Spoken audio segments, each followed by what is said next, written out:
प्रिय दोस्तों, नमस्कार। पिंजरा तो आखिर पिंजरा ही है, यानी बंधन तो आखिर बंधन ही है।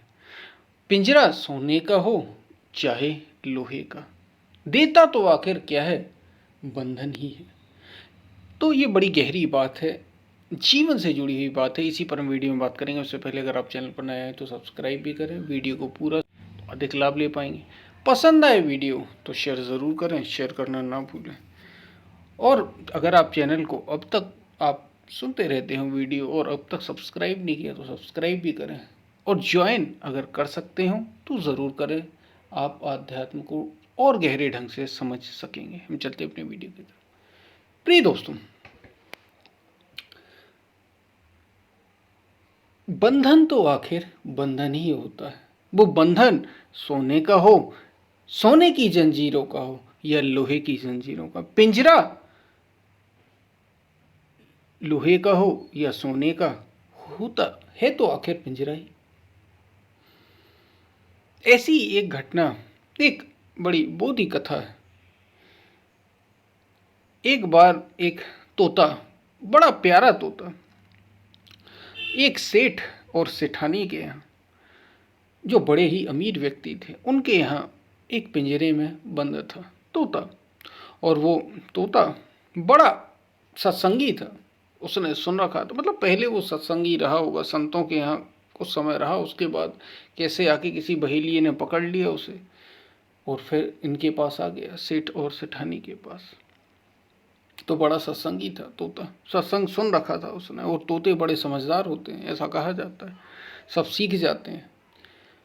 तो कुछ ऐसा ही था, वो जानता था। और पिंजरा सोने का, सोने की कटोरी में खाना खाना, रोज सुबह शाम बड़े प्यार से सेठ और सेठानी आते और उसे भोजन कराते। लेकिन तोता तो उड़ान भरना चाहता था, बाहर के तोतों को देखना चाहता था। वो रह चुका था, सत्संग की महिमा भी जानता था और मुक्ति की बड़ी चाह थी उसे। और अभी तो वो जीवन से ही बंधा हुआ था, एक पिंजरे में था सोने का। तो रोज एक, मतलब कुछ समय के लिए फिर उसे बाहर, जैसे होते ना पिंजरे, वो बाहर टांग दिए जाते हैं ताकि लोग देख सके। तो वो यूं ही छत पर उसे रोज टांग दिया जाता। वहाँ से रोज एक शिष्य निकला करता, एक गुरु का शिष्य।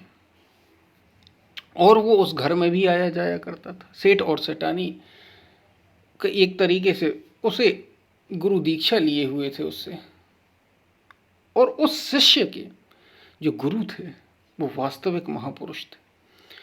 तो आया, घर में आया जाना भी होता उसका रहता था। अब वो रोज एक बार, मतलब रोज तोते के भीतर ये भाव तो था ही कि कैसे इस पिंजरे से आज़ाद हुआ जाए, क्योंकि पिंजरा तो पिंजरा ही है, बंधन तो बंधन ही है, भले ही वो सोने का हो या लोहे का। तो उसने, वो जो शिष्य आया करता था, उनसे पूछा कि हे महाराज, एक बार यूं ही वो बंधा, मतलब एक वो पिंजरा वहीं टंगा हुआ था। वो आया, सेठ सेठानी उस समय तक थे नहीं। तो उसने सीधे जाके प्रश्न कर दिया, सीधे मतलब वो जब आए तो सीधे ही प्रश्न कर दिया, अपनी भाषा में बोला। और बोला कि आपके गुरु क्या बंदी छोड़ हैं, क्या मेरा बंधन छुड़ा सकते हैं? शिष्य बोला, बिल्कुल, महापुरुष है मेरे गुरु। इतना उसने कहा। शिष्य शिष्य ही था, बहुत अधिक जानकार नहीं था। तो वो तोता बोला कि उनसे ये प्रार्थना करना कि एक तोता पिंजरे में बंद है और वो मुक्ति चाहता है, बताओ वो मुक्त कैसे हो? वो खुली हवा में उड़ान भरना चाहता है, बताओ वो मुक्त कैसे हो? और बस इतने में सेठ सेठानी आ जाते हैं, उनकी बात होती है आपस में और पूछ चला जाता है। अब गुरुजी को वो भोजन, वही भोजन दिया करता था, सुबह शाम भोजन कराया करता था और उसके बाद विश्राम की उनकी व्यवस्था करता था। और फिर अपने आश्रम से कुछ दूरी पर, मतलब सामान ले जाने इनके लिए आया जाया करता था। तो वो जैसे ही भोजन कराने बैठा, गुरुजी भोजन कर ही रहे थे, इतने में उसे याद आ गया कि अरे वो तोते ने एक कुछ अपनी बात रखी थी, वो गुरुजी को बता दी जाए। तो उन्होंने कहा कि एक तोता था महाराज, सोने के पिंजरे में बंद है, सोने की कटोरी में ही भोजन करता है, सोने की कटोरी में ही पानी पीता है, और वो उस बंधन से आज़ादी चाहता है। और कह रहा था कि क्या तुम्हारे गुरु मुझे बंधन से छुड़ा सकते हैं? क्या वे हैं, ऐसे ज्ञानी हैं? और अगर हैं तो मुझे रास्ता बताएं। इतना सुना ही था, गुरुजी तो भोजन कर ही रहे थे, इतना सुना ही था कि गुरुजी फड़फड़ाने लगे, ऐसे जैसे कोई पंछी फड़फड़ाता हो। उलटने पुलटने लगे, एकदम गिर गए, और गिर गए ऐसा लगा कि मर गए। शिष्य बोला कि कितना खराब संदेश था, कितना खराब संदेश दिया ऐसे। गुरुजी को तो क्या हो गया, जैसे ही मैंने सुनाया, और गुरुजी को हो क्या गया? गुरु कुछ बोले ही नहीं उनके, बस फड़फड़ाने लगे और एकदम बेहोश जैसे हो गए, जैसे मर ही गए हों। और थोड़ी देर में उठे और फिर खाने लगे। शिष्य बोला कितना खराब संदेश था ये, गुरुजी तो मरते मरते बच गए, कैसा अपशगुनी तोता था वो। और कुछ उन्होंने कहा नहीं, बस बात खत्म हो गई। गुरुजी ने भोजन किया और हाथ माथ धो के निवृत्त हो गए। वो गया शिष्य। दूसरे दिन शिष्य गया, सेठ सेठानी उस समय थी नहीं, तोते के पास जैसे ही शिष्य गया, बोला कितना खराब संदेश था तुम्हारा। अरे तुम्हारा संदेश मैं अब ले नहीं जाऊंगा अपने गुरु के पास, और वो तो मरते मरते बचे। तोता बोला आखिर हुआ क्या? बोले जैसे ही मैंने तुम्हारा संदेश बताया, वो तो फड़फड़ाने लगे जैसे कोई पंछी फड़फड़ा, उनकी आंखें उलट गई जैसे मरने वाले, और एकदम बेहोश हो गए। बोले फिर आगे क्या हुआ? फिर बोले बेहोश जैसे मर ही गए, ऐसे मर गए। और थोड़ी देर में एकदम उठे बैठे और फिर भोजन करने लग गए। कितना खराब संदेश था तुम्हारा। तोता ने नमस्कार किया कि गुरुजी को बहुत बहुत मेरा प्रणाम कहना, नमस्कार कहना, और समझदार के लिए सारा काफ़ी है, इतना कहा तोते ने। तोता समझ गया कि गुरु का संदेश क्या है। बस हुआ कि अगले दिन की बात थी, सेठ सेठानी रोज आते थे, दोनों आते थे, कभी कभी कोई एक आता था, और बढ़िया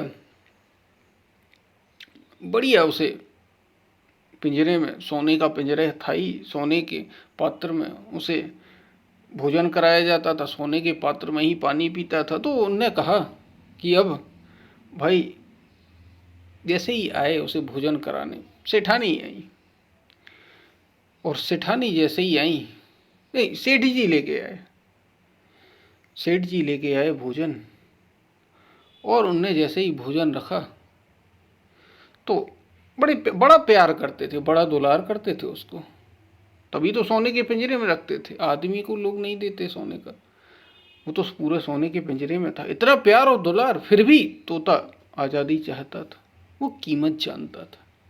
तो हुआ यूं कि वो लेके आए, उसे भोजन दिया सोने के पात्र में, वो भोजन कर ही रहा था, इतने में उसने पंख फड़फड़ाने शुरू कर दिए, आंखें एकदम उलट गईं जैसे बाहर आ रही, और अलटने पलटने लगा जैसे मरने वाला।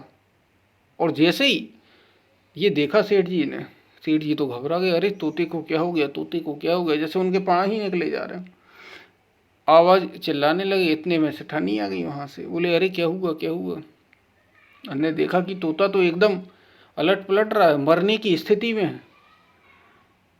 तो सेठानी ने कहा अरे जल्दी जल्दी इसको बाहर निकालो, ये सोने का पिंजरा है भाई, सोने के पात्र हैं। अरे सेठ ने कहा बिल्कुल सही कहा, पात्र तो सोने का है। सेठानी बोली कि अगर ये यहीं मर गया तो ये जो पूरा पिंजरा है, ये सोने का पिंजरा किसी ब्राह्मण या किसी पंडित को दान देना पड़ेगा, अलग से इसे बनवाना पड़ेगा,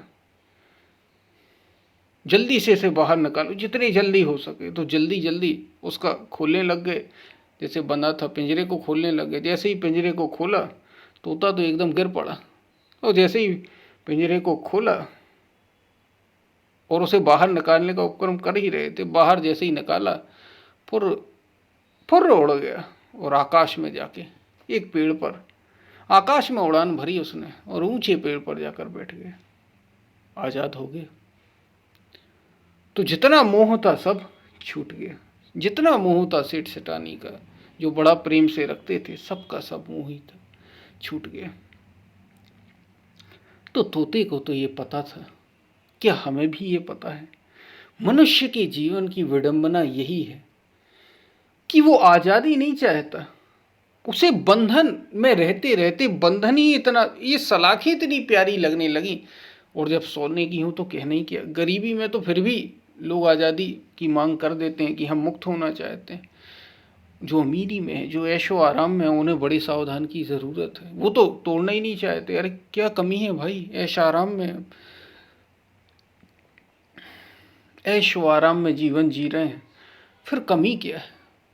हम ये सोने की सलाखें, सोने की दीवारें आखिर तोड़ेंगे? ये दीवारें तो दीवारें ही हैं, ये छूट ही जाएंगी, इसका इतना मोह मत करो।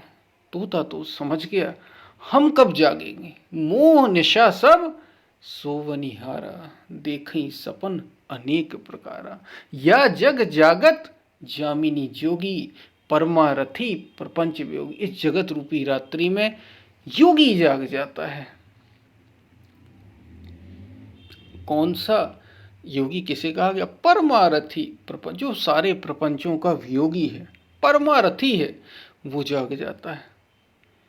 या जग जागत जामिनी जोगी, परमारथी प्रपंच वियोगी, जो सारे प्रपंचों से परे होना चाहता है, वो जाग जाता है। तो जागिए, जागने की जरूरत है।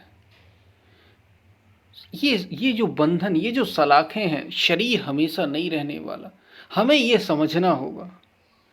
हमें इसकी पिंजरा तो पिंजरा ही है, वो लोहे का हो या सोने का। लोहे का बड़ा खराब लगता है, गंदा और भद्दा लगता है, लेकिन सोने के पिंजरे को कोई छोड़ना नहीं चाहता। ये लोभ, सोना, ये लोभ ही पिंजरा है और कोई नहीं। ये मनुष्य का तन छोड़ना तो पड़ेगा तुम्हें। तोते ने तो खुद छोड़ा दिया, खुद छोड़ दिया, वो समझ गया पहले ही। आपसे अगर वो नहीं भी छोड़ता तो एक ना एक दिन यमराज, जैसे कहा जाता ना, यमराज छुड़ा ले जाते हैं, मृत्यु छुड़ा ले जाएगी, यमराज का अर्थ ही है। तो मृत्यु तो आपका शरीर भी छुड़ा देगी। तो तोते ने तो छुड़ा लिया, समय रहते जाग गया वो, और उसने मुक्ति का आनंद लिया। आप तो आजाद ही हैं, हम तो आजाद ही हैं, हम तो किसी से नहीं बंधे। बंधे तो हैं आप अपने मोह के धागों से, मोह के बंधनों से बंधे तो हैं हम, हमें पता नहीं चलता, हम बंध तो जाते ही हैं। अगर मुक्ति चाहिए तो जागना होगा, और जागने का रास्ता योग है, आध्यात्म है। यह आध्यात्म रास्ता बताता है, जाग जाओ, जीते जी जाग जाओ। तुम शरीर नहीं हो, शरीर से बड़ा मोह होता, यही पिंजरा है।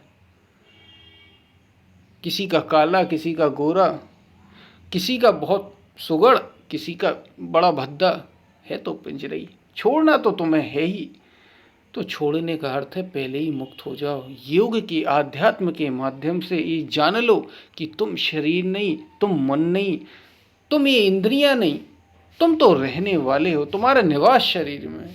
और जीते जी अगर ये जान पाए और इसमें स्थित हो पाए, तो मरने के बाद भी मुक्त हो जाओगे। तुम तो जीते जी मुक्त हो जाओगे।